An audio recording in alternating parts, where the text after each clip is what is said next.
Bismillahirrahmanirrahim. Alhamdulillah, salatu wassalamu ala rasulillah wa ala alihi wa sahbihi ajma'in, amma ba'd. Alhamdulillah, we've reached the 7th book. We've reached book number 7. After Kitab Salatul Musafirin wa Qasriha, we now come across Kitabul Jumma. Kitabul Jumma. Al-Jum'ah is similar to Al-Janaza or Kitabul Janaiz. Similar but different. Similar from the angle and an aspect is that there are many other things, many other elements and concepts, practices involved with Jumu'ah besides the Salah.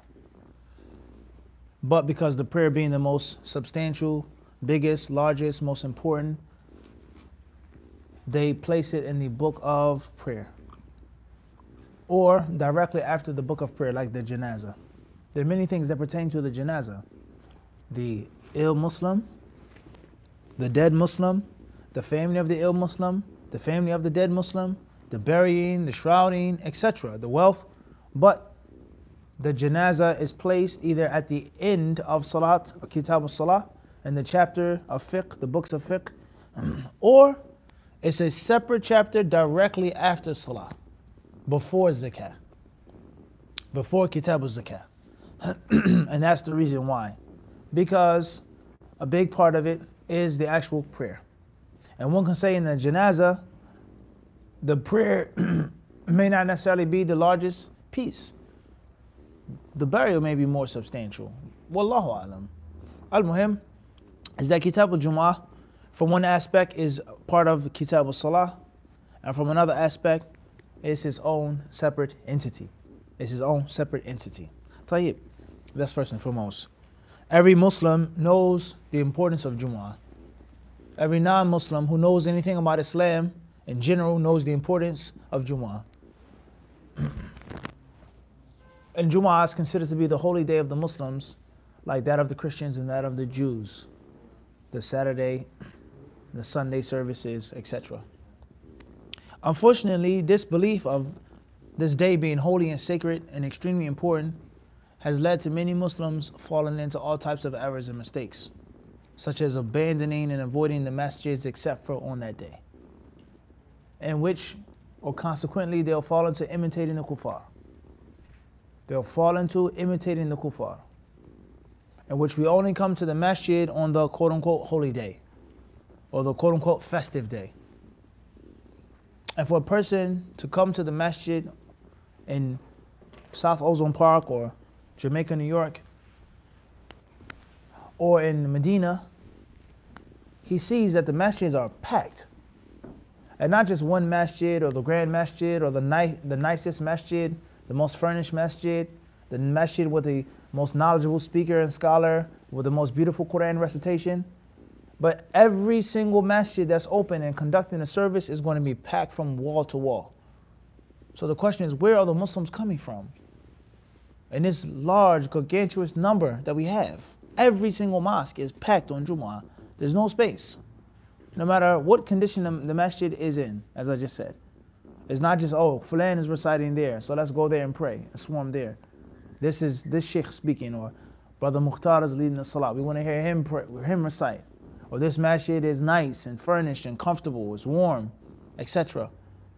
From the smallest ran down, shabby shack masjid, rehabilitated house, to the actual grand jami' built from the ground up is going to be packed. But the other prayers, the other services, the other times, most masjids, or many of them, we find tumbleweeds blowing around, abandoned. No one is in there. And the excuse is people have to work, or people are traveling, or people are around New York City. They're in different parts, different regions. Everyone can't make it to the masjid for every prayer. But how do they magically all come for Friday, in which every single mosque is packed from wall to wall? Don't you find that a bit mind-boggling? Just a bit? Where are the Muslims coming from? And it's not just an issue of work, which Muslims do work, of course. And Muslims do have to travel, of course. But it's perhaps something deeper than that.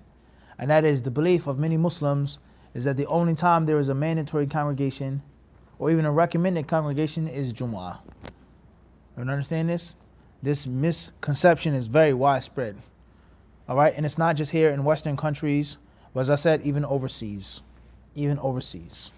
طيب, even overseas. Sometimes even worse overseas. Because no matter where the Muslims are traveling to, or no matter how much they're working, if it's all Muslims in Medina, then every masjid should be packed every salat. Because the masjid is in the place of business is right next to the masjid. And alhamdulillah, there are many masjids overseas in which are packed. All right? And there are many masjids in the United States, Philadelphia, New York, which are packed and have a good, healthy congregation, alhamdulillah. But nothing compared to Jum'ah. Nothing compared to Jum'ah. And they've fallen into imitating and mimicking and copycatting the kuffar and taking their religion as a weekly thing. You just come once a week and that's it. You've given your service to God by coming to the temple or the synagogue or the church once a week. That's unfortunate. There are many other issues pertaining to Jum'ah, such as how the prayer is to be made, what time it can be made, how many people are needed to establish the Jum'ah. Do you need 40 people, excluding the imam? Do you need 300 people or 310 people, 70 people, 3 people, 2 people, 12 at least? What is the minimum of people that you have to have in order for Jum'ah to become mandatory? In order for it to become mandatory. How many people are needed in order for it to be valid? What is the ruling on having Jum'ah services while traveling? Do you have to pray Jum'ah if you're on the road? Or do you make dhuhr? And if you do make Jum'ah while traveling, you and 5 brothers get out the car, or 12 brothers in the airport, you hold your own khutbah and your own salah. Is that valid? Is that permissible? Who has to come to Jum'ah? What are the recommended acts of Jum'ah? Is it obligatory to wash? Who must come to Jum'ah? Even though you're far from the masjid, you can't hear the adhan. But you cancel your work, you take off that day, or you take an extended lunch period and you drive and go to the masjid. Is that obligatory? Or is Jum'ah only obligatory upon those who are in the vicinity of the masjid, like the normal jama'ah, like the normal congregation? Very important issue. Who is to give the khutbah? What are the characteristics? What is the description of the khatib for Jum'ah? Is there a certain level of knowledge that he has to have? Is there a certain age that he has to be? Is there a certain Islamic orientation that one must have? Can a woman give Jum'ah khutbah? Does it have to be a he? Can a woman not perform the sermon and lead the people in the prayer, as we've seen people doing in the United States? And what should be spoken about in the khutbah? Should politics come up? Should refutations of people come up? Should the khutbah be an actual lecture? Or should it just be an iman booster? A good, simple, basic talk? Or should it be a mixture of both, in which there's scientific information in a simplified style? How long should the khutbah be? Is it permissible to give a 5-minute khutbah, a 10-minute khutbah?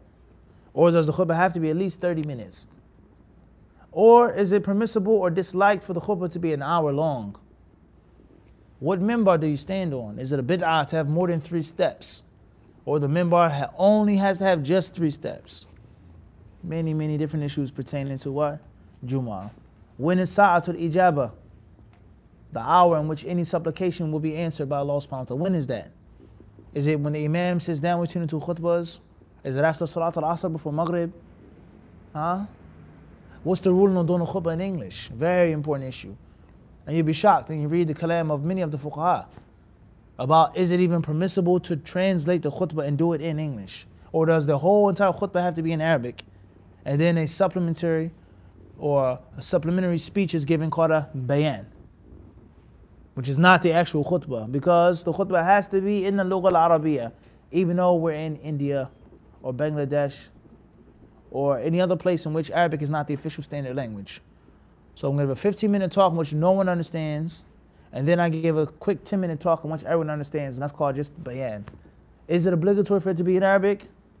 And is it even permissible to do another speech which actually isn't a khutbah in your belief? Doing khutbah at college, right? At the MSA, is that valid? Is that valid? Is it permissible to pray at the college instead of going to an actual masjid? Naam. What's the ruling on fasting on Jumma? Can you fast the day of Jumma? Day before Saturday? Day after Thursday? Are there any special prayers to be made on the eve of Jum'ah? Salat al-Maghrib comes in on Thursday. Do you stand at nighttime? Is there a special prayer that you make? Special supplications that you make? وهكذا نعم. طيب. Says here كتاب الجمعة. حديث عبد الله بن عمر رضي الله عنهما أن رسول الله صلى الله عليه وسلم قال: إذا جاء أحدكم الجمعة فليغتسل. قال حديث عمر بن الخطاب رضي الله عنه عن ابن عمر رضي الله عنهما أن عمر بن الخطاب بينما هو قائم في الخطبة يوم الجمعة إذ دخل رجل من المهاجرين الأولين من أصحاب النبي صلى الله عليه وسلم فناداه عمر: أية ساعة هذه؟ قال: إني شغلت فلم أنقلب إلى أهلي حتى سمعت التأذين فلم أزد أن توضأت. فقال: والوضوء أيضا؟ وقد علمت أن رسول الله صلى الله عليه وسلم كان يأمر بالغسل. قال: باب وجوب غسل الجمعة على كل بالغ من الرجال وبيان ما أمروا به. حديث أبي سعيد الخدري رضي الله عنه عن النبي صلى الله عليه وسلم أنه قال: الغسل يوم الجمعة واجب على كل محتلم. حديث عائشة رضي الله عنها زوج النبي صلى الله عليه وسلم أنها قالت: كان النبي صلى الله عليه وسلم أو قالت: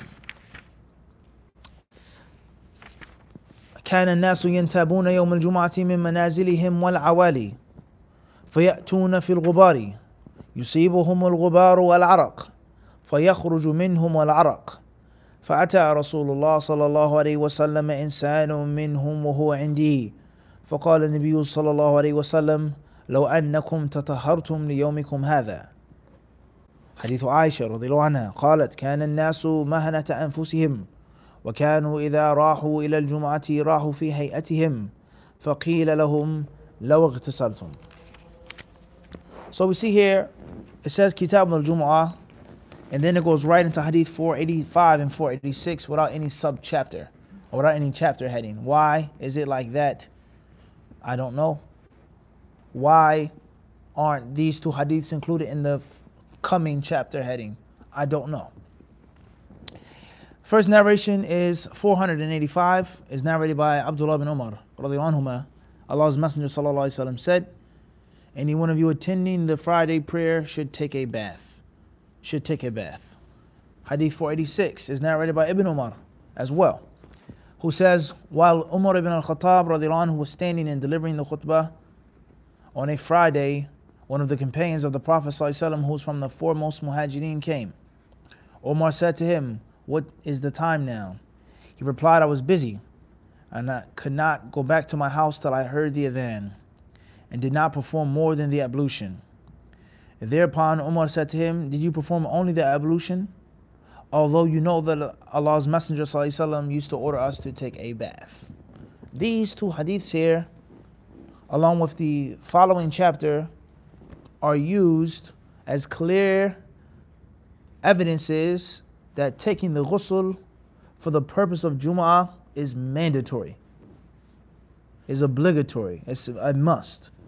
The ulama of Islam who hold that view is that it's not just recommended, it's not just permissible, it's a wajib. You have to make a ghusl for Jum'ah.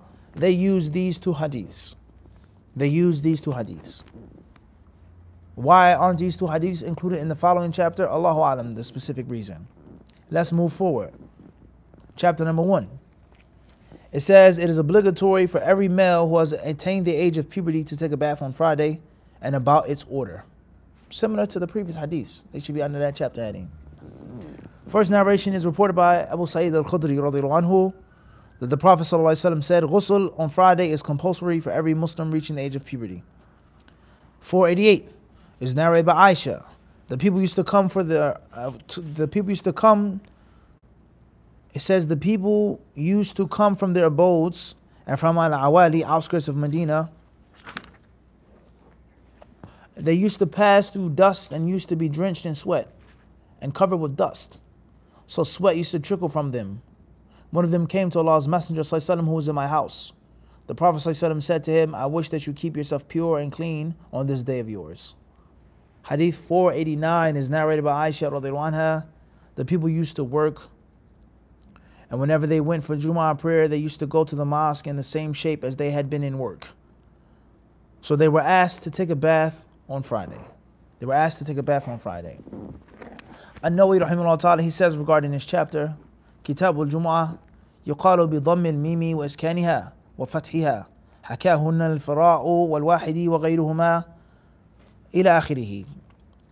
He says, first and foremost, is how do we pronounce the word Jumu'ah? There's more than one way of pronouncing the word Jumu'ah. One way is with the dhamma on the meme. Jumu'ah. And that's the only thing that's important in a word, is the vowel sound or the diacritic mark on top of the meme. We know it's with the jim is going to be with a dhamma, but the meme, because the ayn is automatically going to have a what on it? A fatha. If the tarmabuta is after the ayn, it has to have a fatha. So some say Jumu'ah, and others say bi iskaniha, or the sukun, Jum'ah. And others say with a fatha. He says wa fathiha. So we have Jumu'ah, and Jum'ah. He says سميت جمعة لاجتماع الناس فيها وكان يوم الجمعة في الجاهلية يسمى العروبة. He says the reason why it has this title is because congregation. Those three letters, Jim, Meen, Ayn. Jama'a, Jami'a, Jima', Jami'. Those three letters prove things being put together in a heap or pile. So the word Jum'ah means day of congregation. And it was something which was known in Jahiliyyah, but it had a different name, Yawm al-Aruba, a different name. طيب. قوله صلى الله عليه وسلم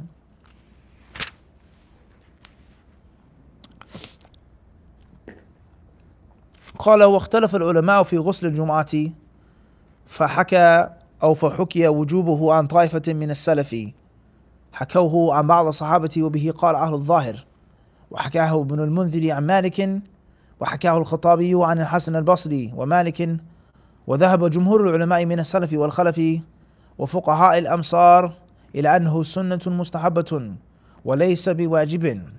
قال القاضي وهو المعروف من مذهب مالك وأصحابه. He says the first issue here is what is the ruling on taking a ghusl for Jumu'ah? What is the ruling? Is it obligatory? Do you have to do it? Meaning if you don't take a ghusl, you'll get a sin. Unless it was an absolute hardship in which you couldn't do it.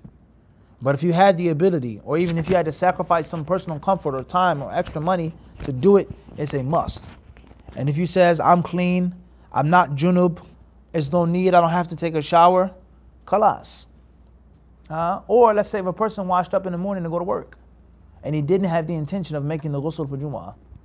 Or a man was intimate with his wife, and before he made Salat al-Fajr, he made the ghusl of janaba, and he did not have the intention of making it for Jumu'ah. And that's an issue in itself. Do you have to make two ghusls on Friday morning or not? Everyone understand this? Al-Muhim, right now we're saying, is that a person washed up, whatever the reason was to wash, and he did not have the niyyah of Jumu'ah at all. Is he sinful or not? No one is going to differ on the virtue of it, and the importance of it, and the excellence of it. But the ulama of Islam are only differing on it being obligatory. And it's very important for the student of knowledge to have this on his or her mind all of the time. Is that when you read Malik said you don't have to, Ahmed said this, they're not saying that you shouldn't. The covering their hands in the face. Many sisters, they dislike it, they hate it. I don't want to cover my hands on my face. I don't have to cover my hands on my face. It's difference of opinion among the scholars. That is not a proof for you to do it, first and foremost. Secondly is, just because they say that you don't have to, it doesn't mean that they're not encouraging you to do so. The scholar who wrote a book, Shaykh al-Albani of the modern era, there are other scholars, but of the modern era, he wrote several books just on the topic. Or if it wasn't directly on the topic, it was a big part of the topic, in which he said that a woman does not have to cover her hands on her face. That doesn't mean that Shaykh Al-Albani rahimahullah did not encourage it. That doesn't mean that he did not encourage it. That doesn't mean that his wives and his daughters did not cover their hands and faces. But his was a legal issue. Is that it's not mandatory, shar'an. It's not obligatory in the deen based off of proofs and evidences. And if a woman leaves the house without her hands and face covered, it's not covered, then she doesn't get a sin. But it doesn't mean that he discouraged people to cover their hands and their faces. Let alone the other scholars who held the view that a woman of age doesn't have to cover her hands and her face. They made conditions, such as not wearing makeup, such as not being in a perverted society or morally corrupt society. And some of them even said if a woman is extremely beautiful and it's a means of infatuation, and which is a fitna for men and a fitna for herself to have her face uncovered, then she has to cover it. So this goes to show us that there are many sisters who violate this rule on a daily basis. They violate the rule. Sister says, I don't cover my hands and my face because it's difference of opinion. Difference of opinion is not dalil. Ikhtilaf al-ulama laysa dalilan. It's not a proof just because they differ. You have to have a proof to do it yourself, because the asl is covering. That's the default. The asl is to cover your beauty, as the Quran clearly mandates. That's the asl. And the asl is we go away from the asl based off of something. If Allah says cover yourselves, the asl is to cover everything. Except for illa ma dhahara minna, illa kada, except for. So you have to have a dalil stating that you don't have to cover your hands and your face. That's one way of looking at it. And another way of looking at it is those who say, you have to have a dalil that I have to cover my hands and my face, but not necessarily. Al-Muhim, we're not here to talk about that right now. We're talking about the violation of the general layman person who uses the difference of the scholars as a dalil. That's wrong. Secondly is, there was no alim who said that you can do what you're doing. Go outside with lip gloss on, mascara on, this on, that on. No scholar ever said that you can go to college dressed like that. No scholar. Those who said that you have to cover the hands and the face, or those who said that you don't. But they never said you can wear makeup like that, or fingernail polish, or henna all over your hands, or rings and bracelets and all different types of jewelry on your hands, etc. Everyone understand this? And the same applies to this. Those ulama who say that you don't have to take the ghusl are not saying that you should not take the ghusl. They're just differing on, is it mandatory or not? Everyone understand this? An-Nawawi rahimahullah ta'ala, he says, the ulama have differed on this topic. The first view is that it's mandatory, it's obligatory. And this has been mentioned from some of the Salaf al-Salih. This goes to show us is that a person just doesn't study fiqh with only the four madhabs. Nah, it's deeper than that.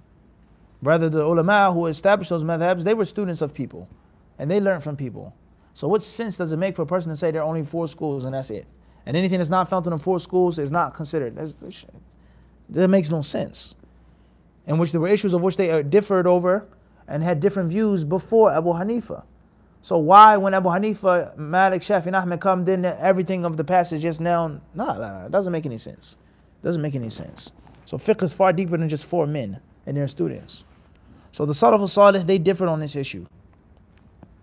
And some scholars, they say that there were a few of the companions who held the view that it is mandatory, that you have to do it. And this is also a well-known opinion of Ahlul Zahir, of the Zahiriyah. Dawood ibn Ali, rahimahullah, and that's another mistake that many people make when they study fiqh. They think that the Zahiri madhab is only Ibn Hazm. That's wrong. Ibn Hazm came years after many ulama who are of the Zahiri madhab. Ibn Hazm did not establish the Zahiri madhab. Was he a major proponent for it? Of course. Was he a gifted prodigy? Of course he was. He did a great deal of service for that madhab and for the other madhabs as well, and Islam as a whole. But he did not start and found that madhab. The Imam was in the 3rd century, the golden era. So Dawood ibn Ali al-Zahiri rahimahullah and his disciples, his students, and including him Ibn Hazm, they held the view that the ghusl must be taken. Ibn al-Mundhir rahimahullah ta'ala, he narrated this view from Malik. Al-Khattabi rahimahullah, he narrated this from Hasan al-Basri, from the Tabi'een, etc. And there are others. And also he narrated from Imam Malik too. No, he says, but most of the ulama from the Salaf and the Khalaf, the later and the early generations, Most of the ulama, the fuqaha of the cities, they held the view that it was recommended. That it was recommended. Most of the ulama hold the view that ghusl Jum'ah is not obligatory. He says here, Qadi, he said, وَهُوَ الْمَعْرُوفُ, and this is the well-known view of Malik. In other words, certain people narrated certain things from Malik. But he says that's not the ma'ruf. Malik's view was well known that it's only recommended. He says here, وَاحْتَجَّ مَنْ أَوْجَبَهُ بِظَوَاهِرِ هَذِهِ الْأَحَادِيثِ, and those who have the view that it is obligatory, they use these hadiths. Ghusl Jum'ah is mandatory upon anyone who's pubescent. He who comes to Jum'ah should wash. لو أنكم, if you would wash up on this day, etc., etc., etc. They've used the zahir, the clear, plain text stating to do it. واحتج الجمهور بأحاديث صحيحة منها حديث الرجل الذي دخل وعمر يخطب وقد ترك الغسل وقد ذكره مسلم وهذا الرجل هو عثمان بن عفان جاء مبينا في رواية الأخرى ووجه الدلالة أن عثمان فعله وأقره عمر وحاضروا أو حاضروا الجمعة وهم أهل الحل أو أهل الحل والعقد لو كان واجبا لما تركه ولا ألزموه. ومنها قوله صلى الله عليه وسلم من توضأ فبها ونعمت ومن اغتسل فالغسل أفضل حديث حسن في السنن مشهور وفيه دليل أنه ليس بواجب. ومنها قوله صلى الله عليه وسلم لو اغتسلتم يوم الجمعة وهذا اللفظ يقتضي أنه ليس بواجب لأن تقريره لكان أفضل لأن تقديره لكان أفضل وأكمل ونحو هذا من العبادات. وأجابوا عن الأحاديث الواردة في الأمر به بأنها محمولة على الندب جمعا بين الأحاديث. He says here, the dalil of the majority of the ulama is, he says they use several proofs, several evidences. From them is the authentic hadith of the man who entered the masjid while Umar ibn al-Khattab was giving the khutbah. And as it's been explained in other versions, that man was Uthman radiallahu anhu.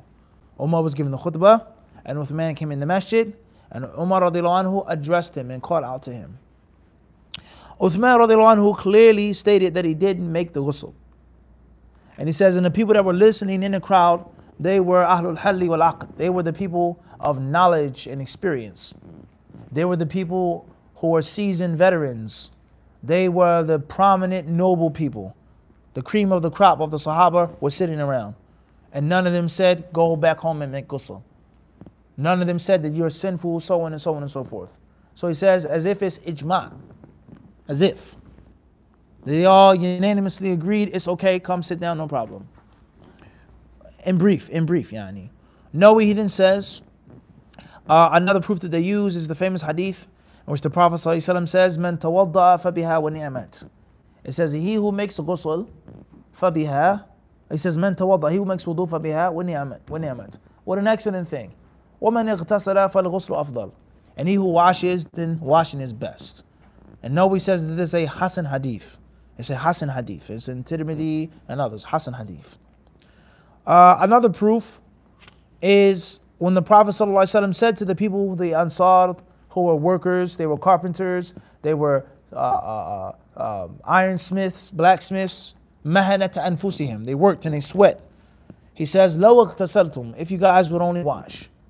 And he says, and that wording is not the wording of something being obligatory, but it's only the wording of recommendation. Only the wording of what? Recommendation. That's what Nawawi says. He says that the hadith means if you were to wash, it would be better and it would be more perfect.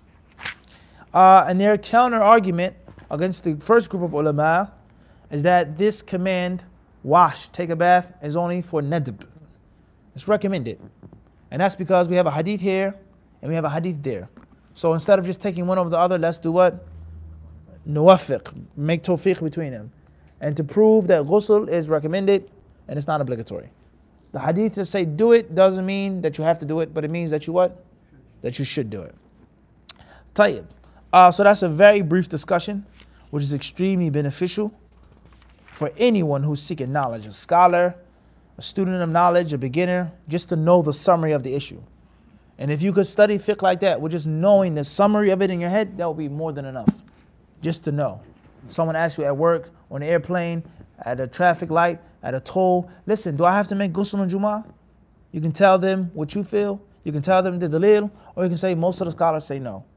And you don't have no problem. You don't have to be involved in a situation. I didn't give no fatwa.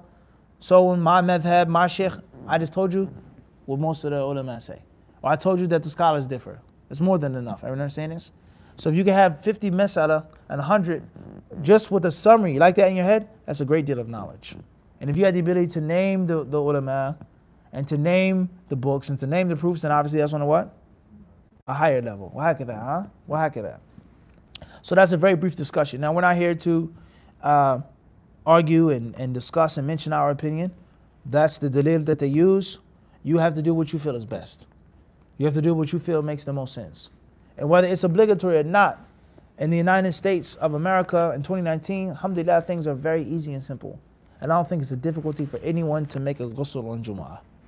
So if you go for work at 5:30 a.m. or 5 a.m., 5 o'clock a.m., then obviously that's a problem. Because Fajr may not be in yet. And the day of Jum'ah does not begin until after Fajr has come in. The day of Jum'ah has not begun until Fajr has come in. So let's say, hypothetically speaking, I work in Long Island, right? Or Staten Island or Brooklyn, wherever. And I live in Queens. In order for me to get there at 7, I have to leave my home at 5 a.m. Traffic, train, etc., right? So Fajr's not in yet. So I wake up in the morning and I wash up for hygiene. I sweat in my sleep, or I just want to be fresh and I want to be clean. I wash up, shampoo, soap, etc. Lotion, oil, deodorant, oil my hair, etc. And I leave the house at 5 a.m. And it's my intention at 12 p.m. to leave work, or 12:30 to leave work and go to the local masjid in Manhattan. Based off of this, your Jum'ah or your ghusl is invalid. That's not a Jum'ah ghusl until it's time for Fajr. Not that you've made Fajr, but it's what? Time for Fajr. The Iqamah is at 6:20, but it comes in, let's say, for example, 5:40. So I leave my house at 6 a.m. and I make the ghusl as soon as the Fajr comes in. That's one thing. So if you feel that the Jum'ah is obligatory and you leave your home before it's Fajr time, you have to make a ghusl before Jum'ah.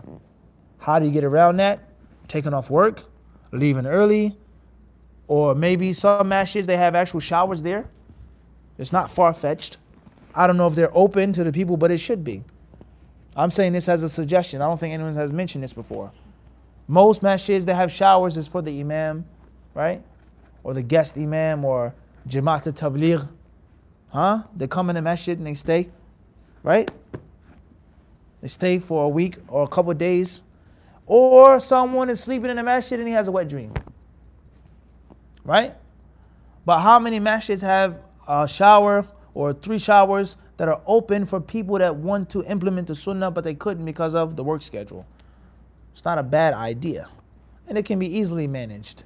Just like you wait to use the bathroom, you wait to take the shower. This is one door, the brother goes in, then he goes into the shower thing. No one is in there, he takes off his clothes, he dries off, khalas. Clean up after yourself, next brother comes in. Simple, easy. Oftentimes we make things difficult, like praying in your shoes. People that make a big fuss over praying with your shoes because you don't want to pray in your shoes. If you wanted to pray in your shoes, it's extremely easy and simple to keep the carpet clean. It's extremely easy and simple to allow people to be conscious of the cleanliness of their shoes. Like you walk into the aquarium. The aquarium, the entire aquarium is carpeted from wall to wall. And the aquarium floor is clean. You drop an apple slice on the floor, you can pick it up and eat it without no hair because they take care of the carpet. And they have rugs and mats when people come in to clean off their feet. Look at that. The Muslims, we don't try to level up mentally. We come down. You can't do this because the people won't understand. You can't do this because the people will keep it dirty. You can't. Until when will we say this? Until when? Until when we keep making an excuse for the people and force the people to step up. Just like the United States has done, with people who have migrated from different countries. In this country, we don't do this. We don't have this law. We don't have this type of hygiene, but you gotta do it in New York City. That letter has to be on your restaurant. A. B. Back home, this country, this third world country, this island, there is no letter system. There is no standard of hygiene. But in New York City, you do what? Do you say, oh, the people aren't ready to be this clean? Or what do? They step up. So why can't we do this Islamically? You understand the point? Instead of regressing. Why can't we do an early khutbah? Why can't we do a short khutbah? The people aren't going to understand. They're like, okay, teach them. Gradually explain to them. And there's always going to be a grumpy, grouchy, disgruntled type of customer. You can't avoid that. There's always going to be someone that's going to complain. But so what? We explained it. We give the classes on it. We gently, gradually led into it. Now it's time to implement the what? The sunnah. If you don't like it, that's fine. If you have a question for the imam or the resident scholar, no problem. You come into arguing to fight, peace. In this masjid, we're praying with our shoes. You can get upset. You're a limousine driver or a cab driver, that's fine. But that's the policy of the masjid. And with the classes, with the education, with the cab driver could come into the masjid, or limousine driver could come and pray with his shoes and not wear him out, taking off his shoes, getting his shoes stolen, or the carpet being wet, or saving him that critical extra 5 minutes of time to beat the traffic at the airport, he would appreciate it. And on top of all of that, it's the sunnah.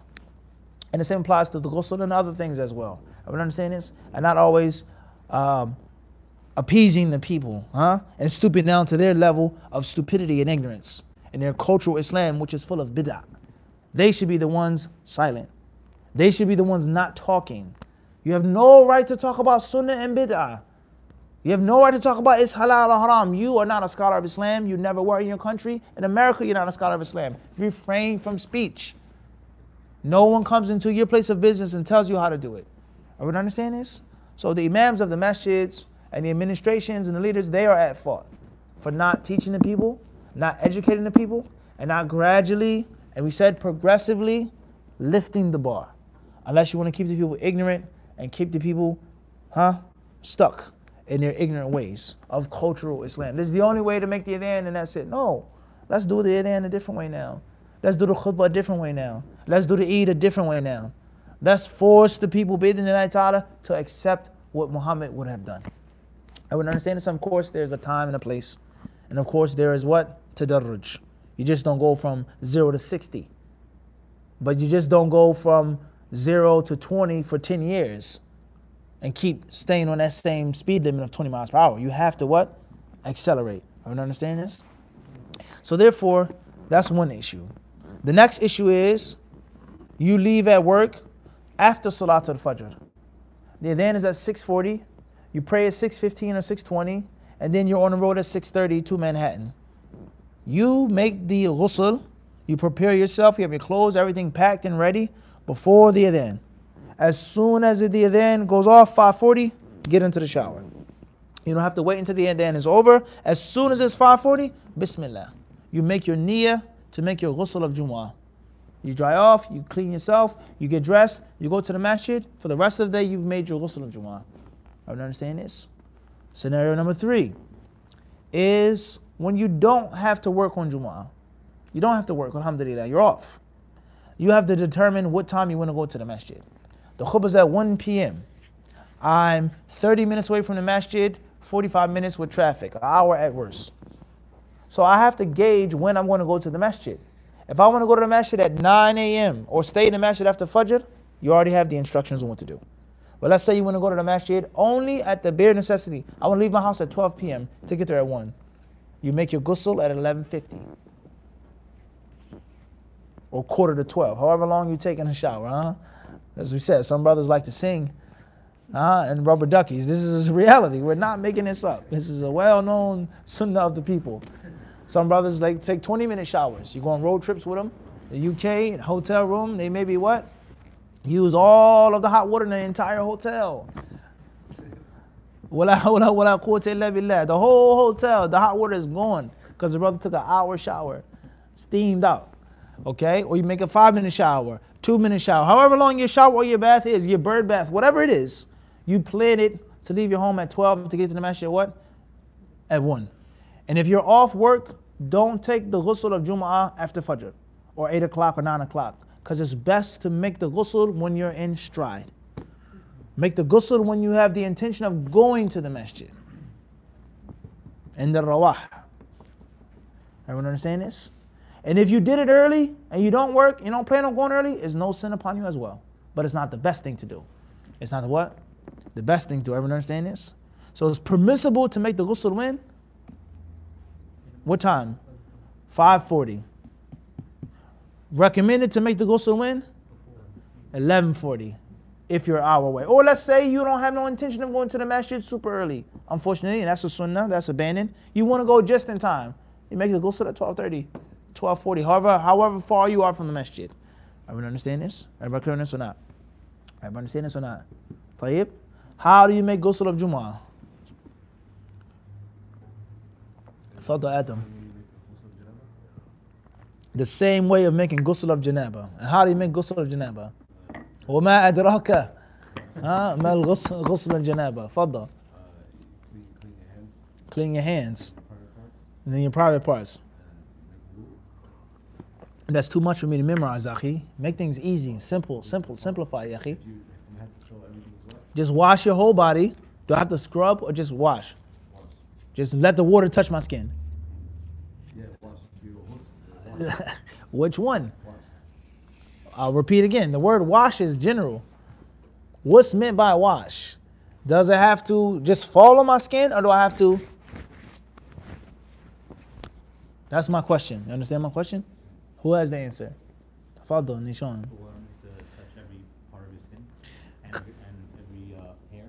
Does it touch or do we have to massage is the question. So it does. You don't have to do this. Bare minimum is touch. Everyone understand? It's a huge difference. What do you think? You agree with that? It's a huge difference now. Listen carefully. I have the shower head faucet is on, right? I make my intention. I just my hair, everything is washed, right? And I step out. Or do I have to, when I'm talking about soap or a loofah, some brothers like to use lavender ones, pink ones, sea sponges, back scrubbers. Al-Muhim. Is that, can I just get under the water or do I have to actually rub it and massage it on my skin? So this goes to show us from one thing we learn what? 10,000 other things. So before we can talk about ghusl al-Jum'ah, we have to be established and firm in what?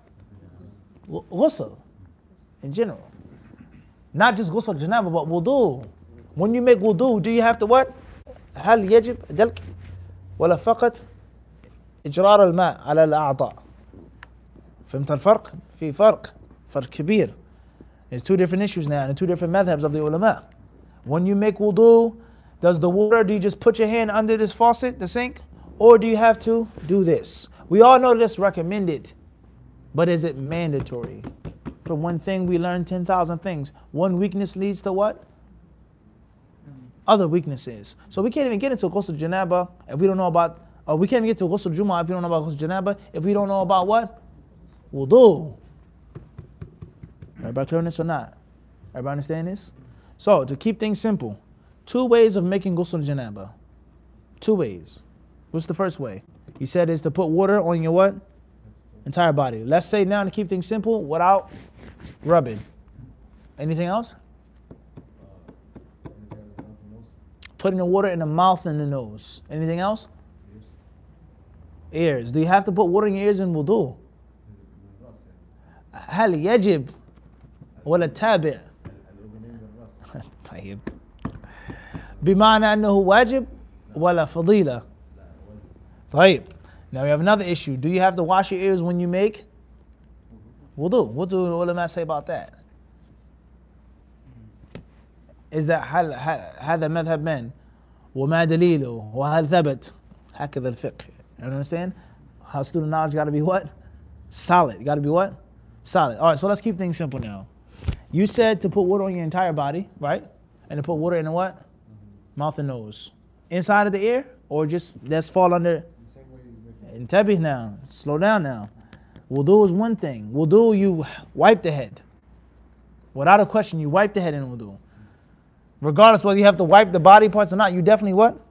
Wipe the head. In ghusl, do you have to wipe your ears? Something is inconsistent now. Why do you have to wipe your head in wudu? Why do you have to wipe your ears or your head in wudu? Why? Because you have to wipe your body parts or it's specific dalil to wipe the head. انتبه ثمة فرق ولا راى تتورط بالقياس راى يقول يجب عليك الدلك إنما مسحنا بالدلك علشان يعني دليل خاص في الوضوء. أنت معي? You understand the huge difference now? So, 3 things in ghusl janaba, the simplified way. You forgot Adam is the intention, niyyah. You have to get in the shower with the intention that I had sex, I had a wet dream, whatever the reason why I became junub, and now I'm spiritually cleaning myself and uplifting that defilement. Labud, the niyyah. Because you could just get in the shower because you want to clean yourself off, or you sweat it, or you're about to go to work. But you have to have the intention that this is a spiritual washing. This is a what? A spiritual washing. Spiritual washing. Your body can be clean. My skin is fine. There's no dirt on me. Spiritual. So, intention. After the intention is what to do what? Ta'mim al-jism. Is to put water on the what? The whole body. And that does not necessarily include all crevices. There are many crevices on your body. Your eyes, your ears, your navel.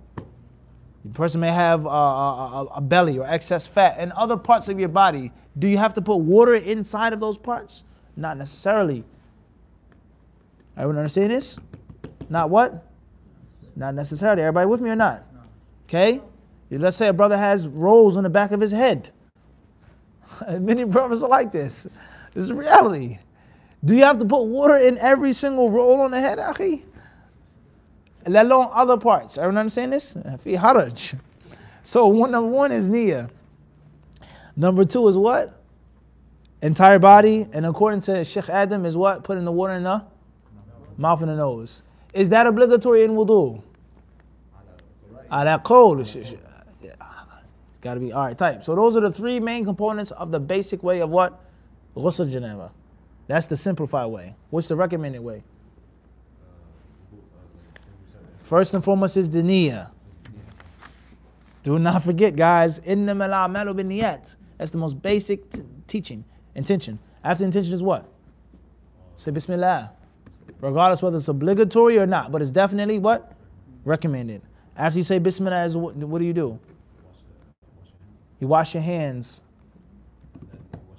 Then you wash your private parts. Or you wash your private parts first, then your hands. After you touch your private parts.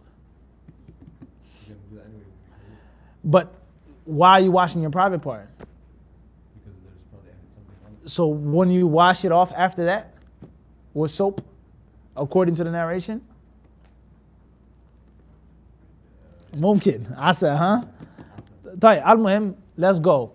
Intention, saying Bismillah. Adam said washing the hands. How many times? 3 times? Starting with the right, then the left. Then the what? You wash your private part with what? Soap or just water? Soap. With soap. Then what? Then you make wudu by doing what? Doing your hands again or with the mouth and the nose? Intabih al-an. Is washing the hands when you make wudu obligatory? Why is it obligatory? What's the delil you have to wash your hands when you make wudu first? Huh? Which of the 2? What's the first thing that you have to do when you make wudu?